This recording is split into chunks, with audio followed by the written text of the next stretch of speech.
From JBS Studios in Greater New York, this is the JBS News Update with Teisha Bader. I'm Teisha Bader with the JBS News Update for Tuesday, June the 7th, 2022.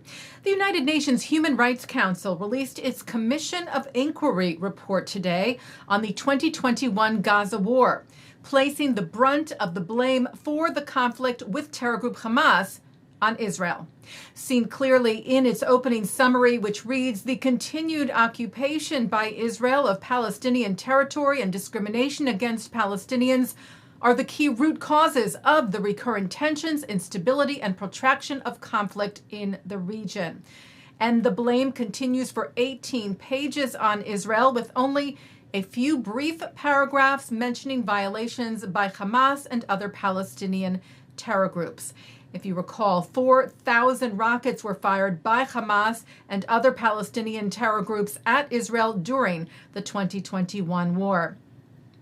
Well, Israel firmly rejected the report from the UN Council, its foreign ministry calling it demonizing, tweeting it is a biased and one-sided report tainted with hatred for the state of Israel and based on a long series of previous one-sided and biased reports, saying the Commission of Inquiry ignored the real reasons that led Israel to defend its citizens against the murderous terrorist organizations that are committing a double war crime, firing at Israeli civilians from within civilian areas in the Gaza Strip, saying the state of Israel will continue to protect its citizens in accordance with the highest international values and standards, and that the report leaves us with more hatred, violence, and global anti-Semitism, a demonization of Israel, and a reward for terrorism.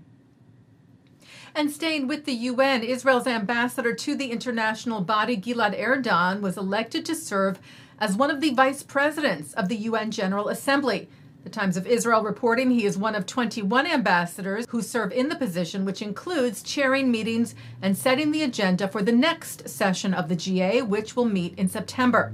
Quoting Erdan, saying this new position gives Israel another platform to present the truth about our country and our contributions to the world, despite the ongoing lies of the Palestinians and others at the UN. A vote presented by Israeli Prime Minister Naftali Bennett's coalition renewing a bill to extend Israeli civil and criminal law to Israeli citizens living in the West Bank failed to pass in a vote of 52 to 58 last night, in what is being seen by some as a major blow to the coalition, which has been facing a number of challenges since the departure of Knesset member Idit Silman left it without a majority.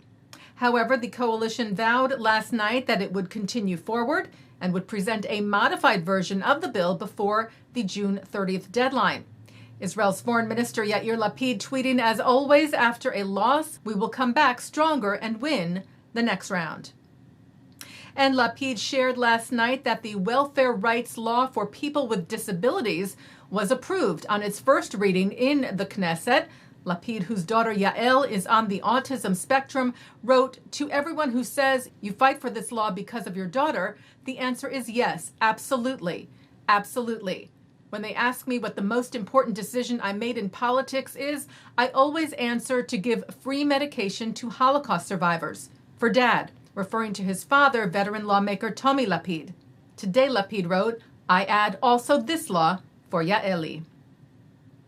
The JTA reports that a Jewish man in France was beaten in what appears to be an anti-Semitic assault. The incident took place, according to Le Parisien and AFP, Thursday evening when 41-year-old Liron Rosenhaft was putting up posters for his wife, Audrey Rosenhaft, who is running for legislative elections in Strasbourg, when he was approached by two men who reportedly called him a dirty Jew, pulled down the posters, and followed him, with a dozen others joining as well, and beat him, leaving him unconscious. His wife sharing on Facebook yesterday that he was still hospitalized.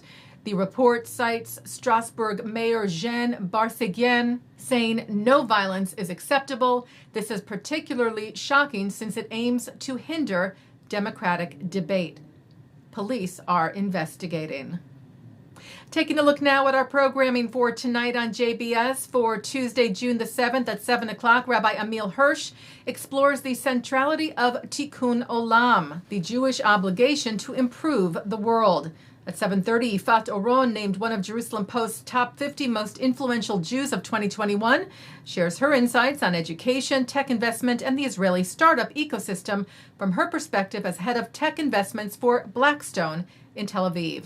At 8:30, Mark Golub sits down with author Scott Shay, who talks about his book, In Good Faith, Questioning Religion and Atheism.